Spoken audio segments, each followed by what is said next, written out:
in Ukraine has become a point of contention in the Republican Party. Some conservatives saying the U.S. has done enough, with new calls for investing more money in domestic issues and America's own defense and not on another country's war. That includes Florida Governor Ron DeSantis, who recently said U.S. involvement in Ukraine is not in our, quote, vital national interest. Former Vice President Mike Pence slamming DeSantis on that last night and directly criticizing former President Trump once again over January 6th, though that strategy hasn't seemed to work for him in the polls as the former vice president eyes a possible 2024 White House bid. Our Tom Dempsey has more on this right now from Washington. Tom.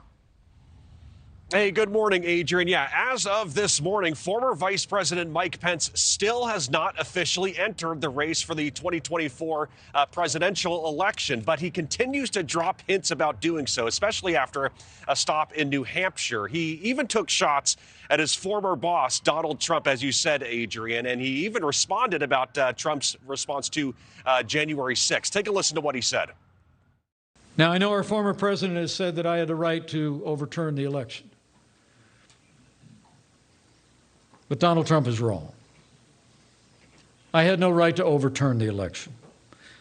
The presidency belongs to the American people and to the American people alone. Now, Pence made these comments during a special GOP fundraiser dinner in New Hampshire on Thursday night.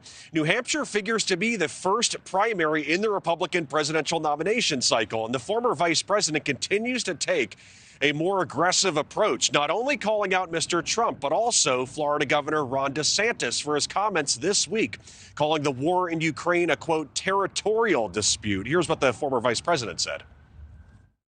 And let me be very clear. The Russian invasion is not a territorial dispute.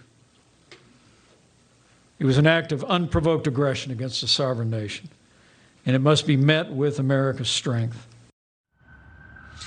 Now, later today, we will hear even more campaign talk as former President Donald Trump hosts a Lincoln Day dinner at Mar-a-Lago. Earlier this week, on the heels of other criticism from Pence about January 6th, Mr. Trump told reporters while in Iowa that he believed Pence was to blame for the riot. And, you know, getting back to former Vice President Mike Pence's trip to New Hampshire, he was asked if Mr. Trump should drop out of the race if he ends up getting indicted in a hush money investigation. That indictment could come as soon as next week. But Pence sort of said that, you know, everyone's free to make their own decision, so kind of declined to really take a stance on that. But another campaign event, or sort of like a campaign-like event, happening this weekend for Mr. Pence as he heads to Iowa on Saturday, Adrienne. All right, Tom, thank you very much. Thank you for watching. Go to newsnationnow.com to find News Nation on your television provider. And don't forget to click the red subscribe button below to get more of News Nation's fact-driven, unbiased coverage.